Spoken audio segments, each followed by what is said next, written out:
Welcome to Dang Dang Ka channel. Categories: Celebrity Biography. Lazy Chinese Daoist Philosopher by Britannica.com. Lazy, Chinese, Master Lao, or Old Master. Original name, Wade Giles.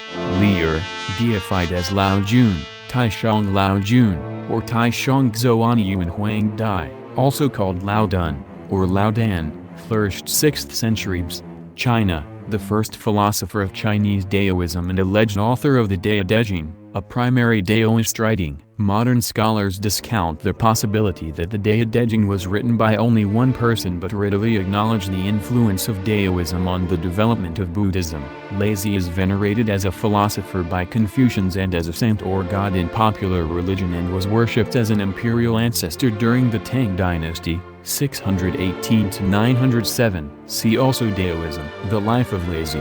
Despite his historical importance, Lazy remains an obscure figure. The principal source of information about his life is a biography in the Shiji, Records of the Historian, by Sima Qian. This historian, who wrote in about 100 BCE, had little solid information concerning the philosopher. He says that Lazy was a native of Quran, a village in the district of Ho in the state of Chu, which corresponds to the modern Luai in the eastern part of Henan province. His family name was Li, his proper name his appellation Dan. He was appointed to the office of Shi at the royal court of the Zhou dynasty, c. 1046 to 256 BCE. Shi today means historian, but in ancient China the Shi were scholars specializing in matters such as astrology and divination and were in charge of sacred books. After noting the civil status of Lazy, the historian proceeds to relate a celebrated but questionable meeting of the old Daoist with the younger Confucius, 551 to 479 BCE. The story has been much discussed by the scholars. It is mentioned elsewhere, but the sources are so inconsistent and contradictory that the meeting seems a mere legend. During the supposed interview, Lazy blamed Confucius for his pride and ambition, and Confucius was so impressed with Lazy that he compared him to a dragon that rises to the sky, riding on the winds and clouds. No less legendary is a voyage of Lazy to the west. Realizing that the Zhou dynasty was on the decline, the philosopher departed and came to the Xiangyu Pass, which was the entrance to the state of Qin. Yingxi, the legendary guardian of the pass, Guanling, begged him to write a book for him.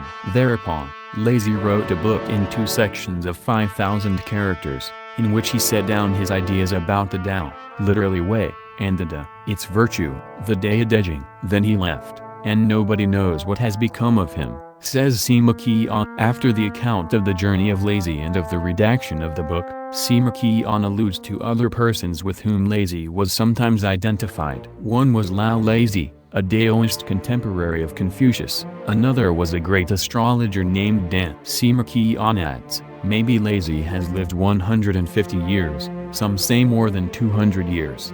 Since the ancient Chinese believed that superior men could live very long, it is natural that the Daoists credited their master with an uncommon longevity, but this is perhaps a rather late tradition because Zhuangzi, the Daoist sage of the 4th century, still speaks of the death of Lazy without emphasizing an unusual longevity. To explain why the life of Lazy is so shrouded in obscurity, Sima Qian says that he was a gentleman recluse whose doctrine consisted in non-action, the cultivation of a state of inner calm, and purity of mind. Indeed, throughout the whole history of China, there have always been recluses who shunned worldly life. The author, or authors, of the Dao De Jing was probably a person of this kind who left no trace of his life. The question of whether there was a historical Lazy has been raised by many scholars, but it is rather an idle one. The Dao De Jing, as we have it, cannot be the work of a single author. Some of its sayings may date from the time of Confucius, others are certainly later, and a version of the text has been recovered in an archaeological find at Guodian that dates to before 300 BCE. Owing to these facts, some scholars have assigned the authorship of the Dao De Jing to the astrologer Dan, while others, giving credit to a genealogy of the descendants of the philosopher, which is related in the biography by Sima Qian, try to place the life of Lao Dan at the end of the 4th century, but this genealogy can hardly be considered as historical. It proves only that at the time of Sima Qian a certain Li family, see above, pretended to be descended from the Daoist sage. It does not give a basis for ascertaining the existence of the latter. The name lazy seems to represent a certain type of sage rather than an individual. Hagiographical legends. Beyond the biography in the Shiji and sporadic mentions in other old books, several hagiographies were written from the 2nd century onward. These are interesting for the history of the formation of religious Daoism.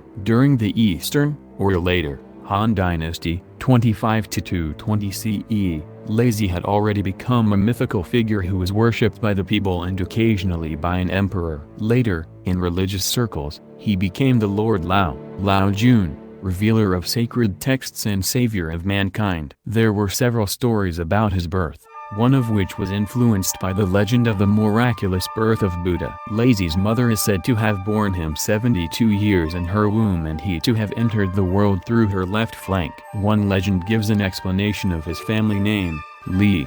The baby came to light at the foot of a plum tree, Li, and decided that Li, plum, should be his surname. Two legends were particularly important in the creed of the Daoists. According to the first, the Lao Jun was believed to have adopted different personalities throughout history and to have come down to the earth several times to instruct the rulers in the Daoist doctrine. The second legend developed from the story of Lazi's journey to the west. In this account the Buddha was thought to be none other than Lazi himself.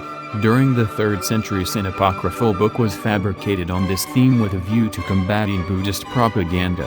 This book, the Lazi Huijing, Lazi's conversion of the barbarians, in which Buddhism was presented as an inferior kind of Daoism, was often condemned by the Chinese imperial authorities. Lazi has never ceased to be generally respected in all circles in China. To the Confucians he was a venerated philosopher, to the people he was a saint or a god, and to the Daoists he was an emanation of the Tao and one of their greatest divinities.